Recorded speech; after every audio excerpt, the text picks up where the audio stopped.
Oke, assalamualaikum warahmatullahi wabarakatuh. Nama saya Omar Rahman Purba. Saya dari kelompok akuntansi.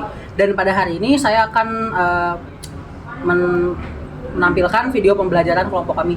Pertama itu dan materi kita hari ini adalah prinsip akuntansi dan pelaksanaannya. Dan untuk anggota kelompok itu pertama ada Adik Falfatah, Arya Zaki, Kayana Parsya, Muhammad Fauzul Haq, dan saya sendiri Umar Rahman Purba. Materi hari ini adalah 1. Pengertian akuntansi, 2. 3. Aktivitas akuntansi, 3. Manfaat informasi akuntansi, 4. Profesi akuntansi, 5. General Accepted Accounting Principles, 6. Jenis-jenis perusahaan, 7. Persamaan akuntansi, 8. Penerapan persamaan akuntansi, dan yang terakhir ke-9 adalah laporan keuangan. Oke. Materi pertama adalah pengertian akuntansi. Akuntansi adalah proses mencatat, mengelompokkan, meringkas, menganalisis, dan menyajikan informasi keuangan suatu entitas. Akuntansi dapat diterapkan pada perusahaan, organisasi, atau individu. Tujuan utama akuntansi adalah menyediakan informasi keuangan yang akurat dan relevan kepada pihak-pihak yang berkepentingan. Saya akan melanjutkan slide dari Umar. Saya di sini akan menjelaskan tentang 3 aktivitas akuntansi. Yang pertama ada identifikasi, yaitu merupakan langkah pertama dalam proses akuntansi, yaitu mengidentifikasi setiap transaksi ekonomi dalam perusahaan yang dapat diukur dalam mata uang. Yang kedua itu pencatatan, merupakan proses memasukkan transaksi ke dalam pembukuan seperti jurnal dan buku besar. Pencatatan dilakukan secara kronologis dan sistematis. Yang ketiga ada komunikasi, yaitu merupakan bagian penting dalam akuntansi, yaitu menyiapkan informasi akuntansi untuk ditafsirkan oleh para penggunanya. Lanjut ke slide selanjutnya, yaitu tentang manfaat informasi akuntansi. Yang pertama ada internal perusahaan, pengambilan keputusan, yaitu informasi akuntansi membantu dalam membuat keputusan strategis terkait alokasi sumber daya, perencanaan anggaran, dan penilaian kinerja. Pengukuran likuiditas dan solvabilitas, yaitu informasi ini membantu menilai kemampuan perusahaan dalam memenuhi kewajiban keuangannya dan memastikan ketersediaan dana untuk operasional. Setelah itu ada eksternal perusahaan, yaitu investor dan pemegang saham, bisa memberikan gambaran jelas mengenai kinerja dan kesehatan keuangan perusahaan untuk membantu penilaian risiko dan pengambilan keputusan investasi yang tepat. Pemerintah dan regulator, yaitu dapat membantu menentukan besaran pajak yang harus dibayar perusahaan dan memastikan kepatuhan terhadap peraturan serta standar akuntansi. Lanjut ke slide selanjutnya, itu tentang profesi akuntan. Yang pertama itu ada akuntan publik atau publik akuntan. Tugasnya menyediakan layanan akuntansi untuk klien eksternal seperti audit laporan, keuangan, perpajakan, dan konsultasi keuangan. Yang kedua ada akuntansi manajemen, atau yaitu manajemen akuntan. Tugasnya itu menyediakan informasi keuangan untuk membantu manajemen dalam perencanaan, pengendalian, dan pengambilan keputusan. Yang ketiga ada akuntan pajak, tes akuntan. Tugasnya yaitu fokus pada persiapan, perencanaan, laporan pajak untuk individu, perusahaan, atau organisasi. Mereka memastikan kepatuhan terhadap peraturan perpajakan. Selanjutnya saya melanjutkan dari materi sebelumnya yang dibawakan oleh Fawas.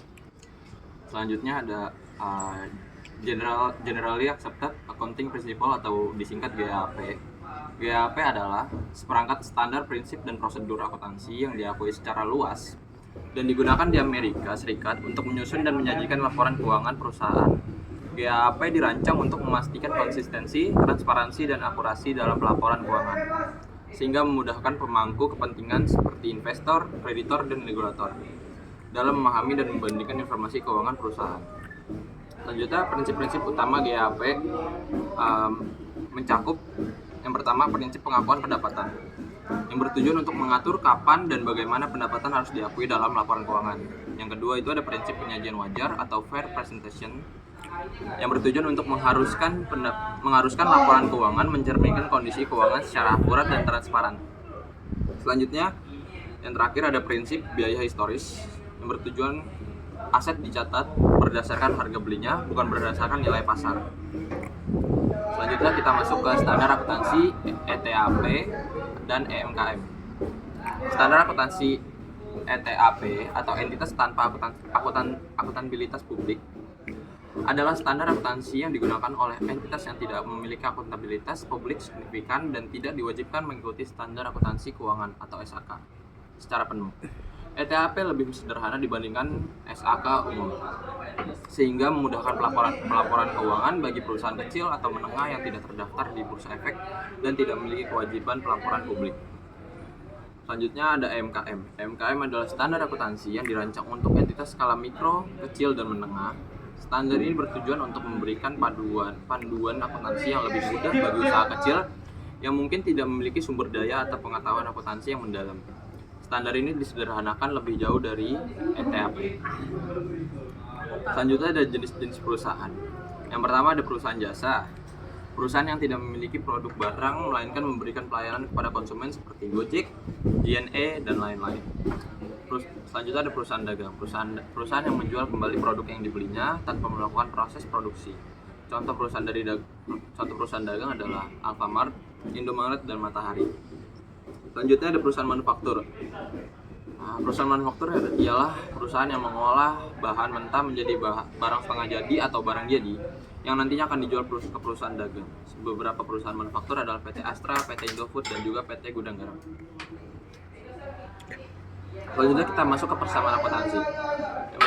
Yang pertama ada aset. Aset adalah sumber daya yang dimiliki oleh perusahaan dan diharapkan dapat memberikan manfaat ekonomi di masa depan. Yang kedua ada liabilitas.